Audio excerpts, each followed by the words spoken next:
할렐루야. 오늘은 기다림의 믿음라는 제목의 말씀을 나누고자 합니다. 이에 시어머니가 이르되 내 딸아 이 사건이 어떻게 될지 알기까지 앉아 있으라. 그 사람이 오늘 이 일을 성취하기 전에는 쉬지 아니하리라 하니라. 룻기 3장 18절의 말씀. 오늘은 룻기 3장의 내용을 살펴보려고 합니다. 여러분, 우리 신앙에 있어서 가장 어려운 것 중에 하나는 하나님의 때를 기다리는 것일 것입니다. 우리는 빨리 응답을 받고 싶어하고 빨리 문제가 해결되기를 원합니다. 하지만 하나님은 종종 우리를 기다림의 자리로 인도하십니다.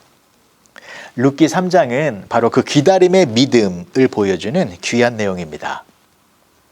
룻기 3장 1절에서 5절까지의 내용을 보면 나오미는 며느리 룻에게 한 가지의 행동을 지시합니다. 보아스가 타작마당에 있을 때에 밤에 그를 찾아가 그의 발치에 눕도록 하는 것이었습니다.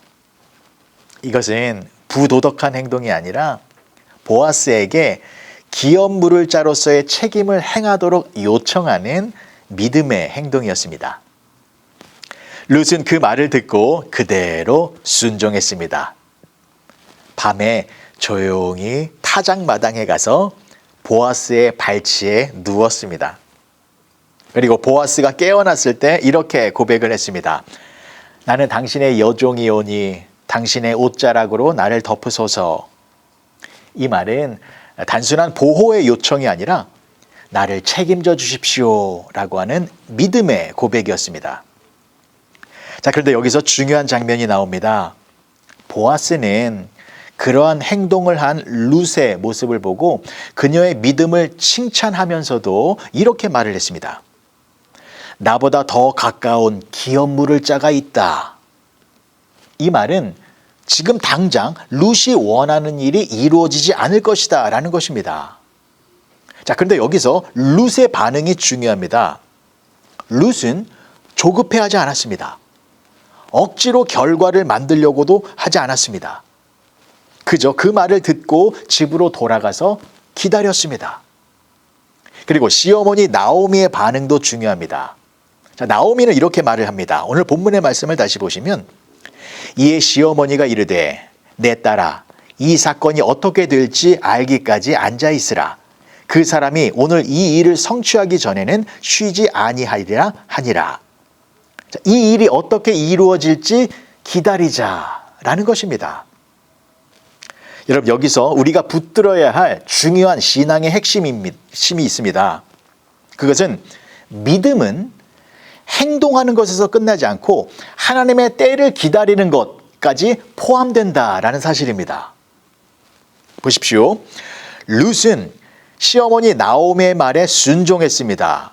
그리고 행동했습니다. 그리고 그 다음 단계는 기다림이었습니다. 나오미도 서두르지 않았습니다. 믿음으로 행동한 후에 하나님의 때를 기다렸습니다. 그리고 그 기다림을 통하여 하나님의 뜻이 이루어진 것이었습니다. 사랑하는 성도 여러분, 우리도 마찬가지입니다. 우리도 기다림의 미학이 있어야 합니다. 기도는 했습니다. 말씀대로 살려고 노력했습니다. 믿음으로 순종하는 모습도 보였습니다. 그런데 결과가 바로 나타나지 않을 때가 많이 있습니다. 그때 우리는 올바른 믿음의 모습을 보여야 합니다. 기다리지 못하고 포기할 것인가? 아니면 하나님을 신뢰하고 끝까지 그 자리에 머물러 있을 것인가? 여러분, 조금만 더 기다리시기 바랍니다. 조금만 더 인내하시기 바랍니다. 하나님의 역사는 우리의 시간표가 아니라 하나님의 시간표 위에서 이루어지는 것입니다. 조급함은 우리의 믿음을 무너뜨리지만 기다림은 우리의 믿음을 깊게 만드는 것입니다. 룻은 기다렸습니다. 그랬더니 어떻게 되어졌습니까? 그 기다림 끝에 보아스와의 결혼이라는 은혜가 이루어졌고 더 나아가 다윗 왕의 가문으로 이어지며 결국 예수 그리스도의 계보로 연결되어지는 하나님의 놀라운 계획이 완성되어졌습니다.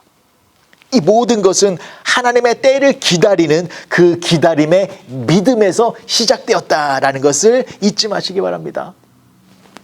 아브라함을 보십시오. 하나님은 아브라함에게 아들을 주시겠다라고 약속하셨습니다. 그러나 현실은 정반대였습니다. 나이는 점점 많아지고 상황은 더욱 불가능해졌습니다. 그럼에도 불구하고 아브라함은 바랄 수 없는 중에 바라는 그 믿음으로 기다렸음으로 말미암아 결국 100세에 아들 이삭을 얻게 되어지는 놀라운 은혜를 누리게 되어졌습니다. 요셉도 마찬가지입니다. 요셉은 하나님의 꿈을 받았지만 그 이후의 삶은 오히려 더 나빠졌습니다. 형들에게 버림을 받았고 노예가 되었고 억울하게 감옥에 갇히게 되어졌습니다. 그러나 요셉은 하나님을 원망하거나 따지지 않았습니다. 하나님의 때를 기다리며 자신의 자리에서 성실하게 살아갔습니다. 그래서 결국 애굽의 총리가 되어지는 하나님의 뜻을 이루게 된 것입니다. 다윗도 마찬가지였습니다. 다윗은 이미 왕이 되어지는 기름 부음을 받았으나 사울 왕에게 쫓겨다니는 그런 도망자의 삶을 살고 있었습니다. 그러나 2번이나 사울을 죽일 기회가 있었으나 다윗은 내가 여호와의 기름 부음 받은 자를 해치지 않겠다라고 말하며 하나님의 때를 기다렸고 인내하며 살아갈 때에 결국 이스라엘의 위대한 왕이 되어지는 은혜를 누리게 되어졌습니다. 여러분, 지금 혹시 기다림의 시간을 보내고 계십니까? 기도 응답의 기다림의 시간, 문제 해결의 기다림의 시간, 캄캄한 터널을 빠져나와 광명의 출구를 기다리는 기다림의 시간. 근데 그 기다림의 시간이 조금 길어지고 있어서 마음이 조급해지지는 않으셨습니까? 그래서 하나님을 신뢰하지 못하여 믿음의 길에서 이탈하고 계시지는 않습니까? 그렇다면 오늘 말씀의 교훈을 꼭 기억하시기 바랍니다. 지금은 움직일 때가 아니라 기다려야 하는 때이다라는 것입니다. 하나님은 일하고 계십니다. 보이지 않을 뿐이지 지금도 하나님은 당신의 뜻을 이루어가고 계십니다. 때문에 우리는 이렇게 고백해야 합니다. 하나님, 제가 해야 할 일을 다 하며 살아가겠습니다. 그래서 이제는 하나님의 때를 기다리며 살아가겠습니다. 그러할 때에 하나님의 때에 하나님의 뜻이 정확하게 이루어지는 은혜를 누리게 되는 것입니다. 여러분, 하나님의 때가 가장 정확한 때이고 하나님의 때가 가장 완벽한 때입니다. 그래서 하나님의 때는 조금 늦은 것 같아도 결코 늦지 않은 때이고 더디게 느껴진다 할지라도 가장 좋은 타이밍에 이루어지는 완벽한 축복이 되는 것입니다. 오늘 하루 기다림의 여유와 기다림의 믿음과 기다림의 당당한 모습으로 기쁨과 감사함으로 복된 하루를 보내시는 여러분 모두가 되어지시길 주님의 이름으로 간절히 축복합니다. 기도하시겠습니다. 좋으신 아버지 하나님, 은혜를 감사합니다. 빠르게 돌아가는 세상의 문화 속에서 기다림의 여유가 넘치게 하여 주시옵소서. 하나님의 뜻은 하나님의 때에 반드시 이루어진다라는 것을 믿사오니 믿음으로 행동한 후에는 하나님의 때를 기다리며 차분하게 하나님을 신뢰하며 나아가는 우리 모두가 되게 하여 주시옵소서. 예수님의 이름으로 기도합니다. 아멘.